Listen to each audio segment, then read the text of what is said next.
Everybody, it's BF3&bf4 fan in the building. I just wanted to use a different intro today. And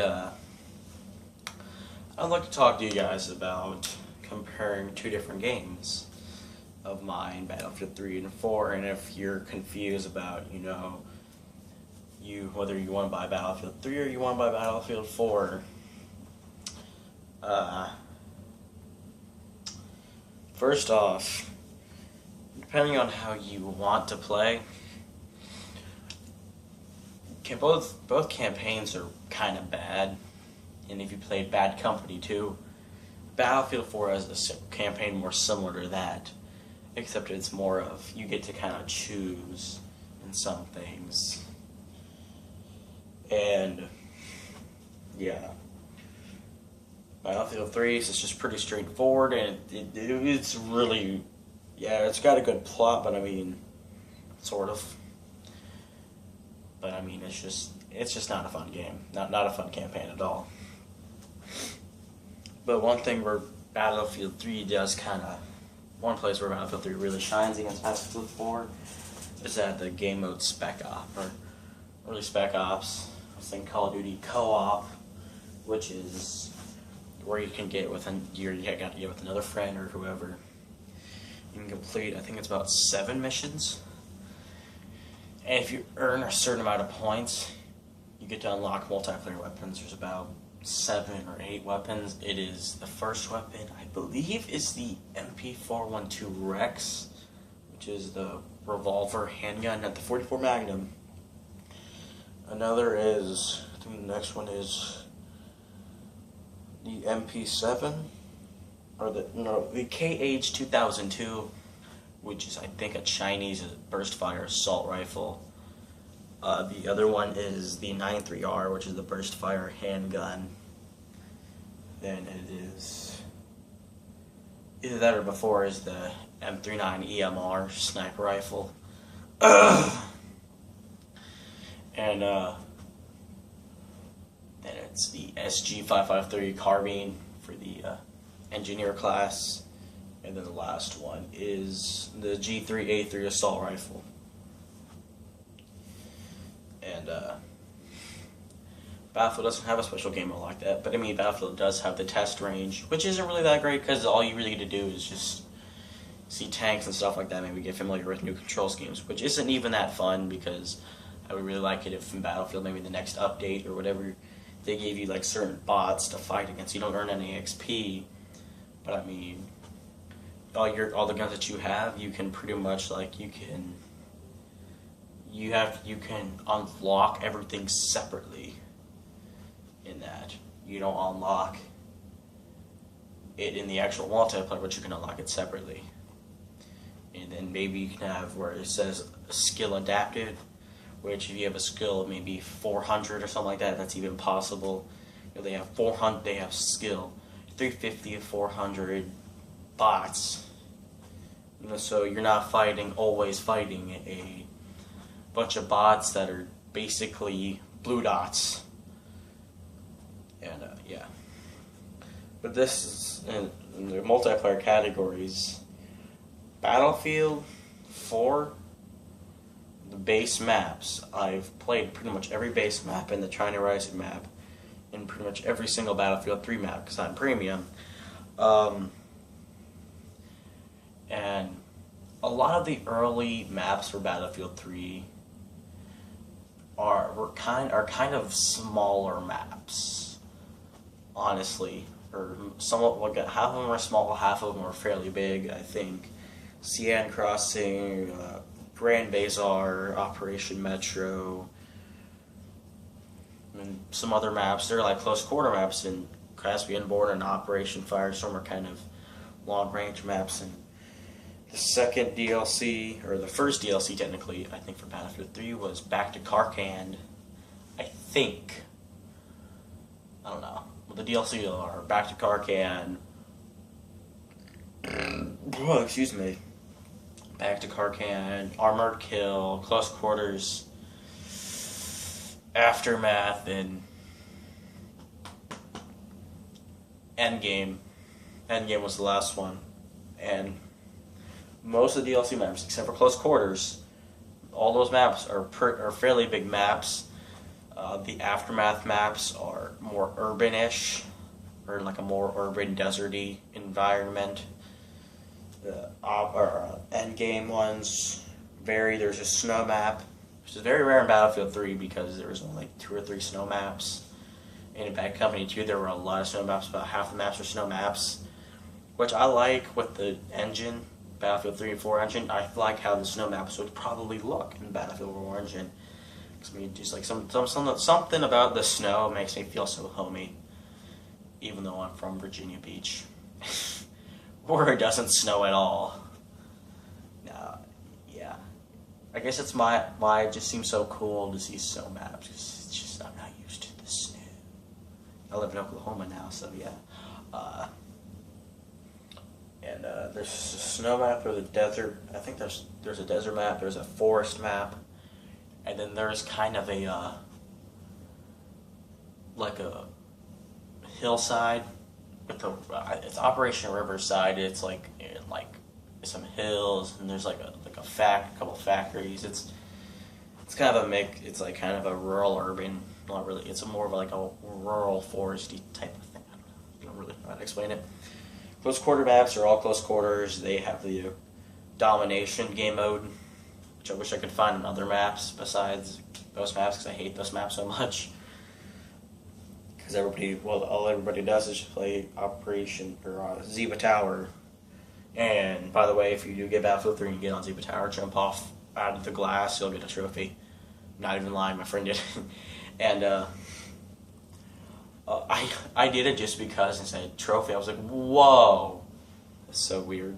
And then Armored Kill pretty much has air superiority and tank superiority, which is pretty self-explanatory. It's been an air superiority. The games are pretty much air superiority. It's jets, and tank superiority is a bunch of tanks. Armored Kill has some pretty good maps, some really big maps. It's been so long since I played a lot of these DLCs because since Battlefield 4 came out, it's really getting premium is kind of just not really an option because you pay $50 for maybe about 20 servers in America. 20 that have any of these maps active. Maybe, I don't know. Battlefield 4, however, it's got a few it's still coming out with DLC, and the maps are a little bit bigger. But yeah, there's a lot. There's a lot of different kind of types of engagements. Where Battlefield 3, usually you're going to get in.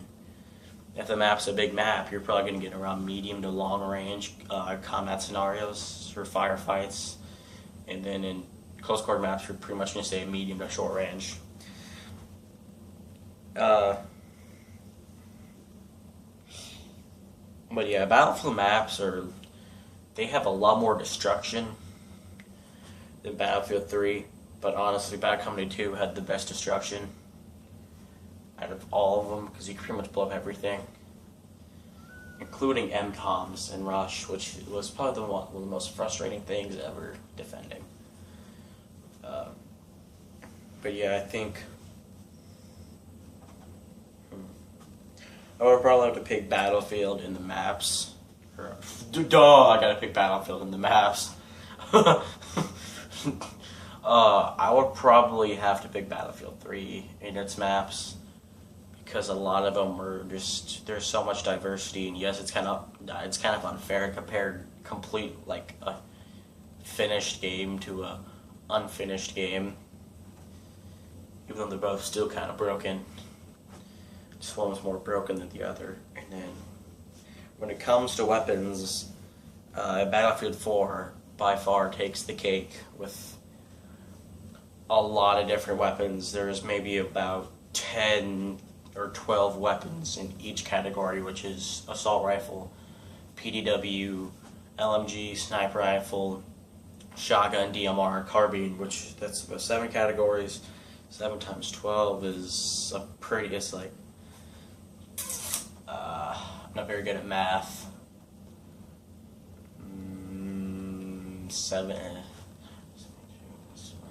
about 90 different weapons, something plus,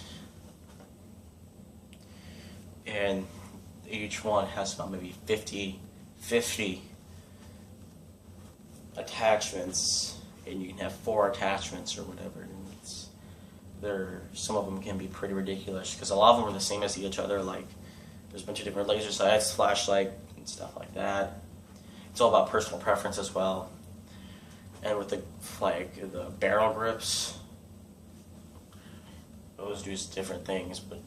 And then there's weapon camos. In Battlefield 3, there's not a lot of customization. Yeah, there's a lot of attachments, but I mean, besides putting a different scope on every gun, there's not really much else you can do.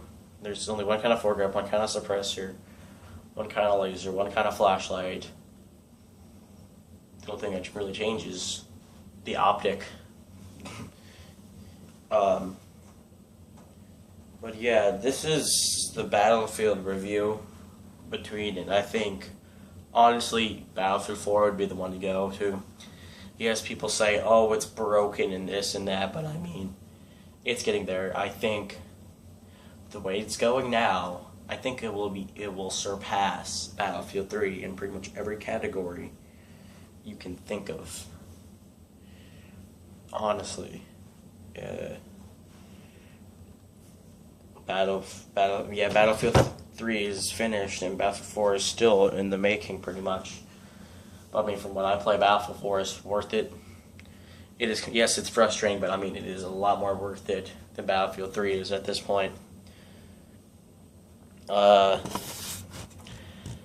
got another surprise for you guys. Hey everybody, I have picked up the game Defiance. If you don't know what that is, it is an MMO game based off of the sci-fi show, pretty much, and it is really fun. It's a bit laggy, and there's, honestly, on PS3 there's not a lot of people. I don't know about Xbox and PC, but I'm pretty sure there'll probably be a lot more PC players. But I mean, it is a fairly big map for like one server. It's San Francisco and stuff like that. And there's these things that happen called arc falls or whatever if you haven't played the game. And sometimes there can be about 100 people in the same area from like all around the world. I think anyway, that or might just be servers in certain places like America. There's American server, stuff like that. But I mean, it's kind of like DC Universe, which is the best I can really compare to because it's the only other MMO I've actually played. Except maybe it's not as customizable with your character. It's kind of got the Mass Effect customization for your character on it. But I mean, a lot of things cost actual money, sort of. Well, there's things called like arc points or whatever. And the only way you can really get those is buying them with your money, which I think is kind of stupid. Like maybe you be able to get one if you complete an arc fall. Like if you complete 10 arc falls, you have 10 of those, and you could buy something because there's a lot of different things that you can buy with that. Those like arc points or whatever they're called. I don't know. It always seems like in games like these, there's like some kind of secret technology, and they call it the arc. I don't know why. It's weird. Like, spend 20 arc points or defend the arc. Wink, wink. Nobody gets it. Just watch some of my previous videos, and they might say it at least once. Yeah. But yeah, this game is about $10 at GameStop. I think I paid about $8 for it used. And the case is in good condition. I was able to pretty much completely rip off the sticker that was right here. Completely off, almost. Except a little bit of sticker that you can't really see right here. And the case looks like beautiful, like my Battlefield 4 case. My Battlefield 4 case look is just, I don't know why, but I think something about these cases when they're like in a good condition like this just makes them so much easier to look at and feel and touch. I think this is like, this and Black Ops 2 are my best feeling cases, and I don't like Black Ops 2 at all, so it doesn't really help the gameplay, but I mean, you know, I like the way it feels on my skin. But yeah, pick this game up. It's only $10, and it is so much fun if you can get some friends to get it. I mean, you could make your own clan and stuff like that. I mean, it doesn't cost actual money, but it costs in-game money, and you have to be at a certain ego level, which, not like, oh, I'm amazing ego, but I mean, like, there's this power that you get in the beginning of the game called an ego. And, like, it's invisibility, sprint, speed, or holograms, or whatever, something like that. I don't know. I picked invisibility. It's not very helpful. And, but yeah, sometimes it can be a bit frustrating the way the weapons work. And then I've only played this game for about 2 days. Not 2 days total, but I mean, I've had it for 2 days. Worked on it for about 2 days. Sort of. And, it was fun. It is completely worth your $8, maybe. Unless you want to buy a new copy, then it'd probably be about $10. And the gold edition is about $40. That escalated quickly. The new gold edition or used gold edition is 5 times as much as the regular new edition. Jesus, GameStop. Why you do this? Go home, GameStop, you're drunk. This has been a Battlefield 3 and 4 comparison video and a Defiance review type of deal. If you want to if you want to play Defiance with me, just add me. I think I got rid of that video. It's Domo Ninja 13, no caps, no spaces, porque. And if you want to join DTA, I'll probably just, if I can, put the link in the description below. Either that or I'll just put the website name, and I guess you could like maybe copy and paste it into your search bar. I don't know if you can actually do that. I'm not a computer whiz. Nowhere near it. I'd be the guy that hacks it like the government by just pressing a bunch of random buttons. Something like that. They're going to ask me, how did you hack our computer mainframe or whatever? I don't know. Just press a bunch of random buttons. And they did this. But yeah, okay, this has been BPS 101 Fan. If you want to, leave a like, comment, subscribe maybe, and I will catch you guys maybe at the end of this week with another Brink video or next week. Peace.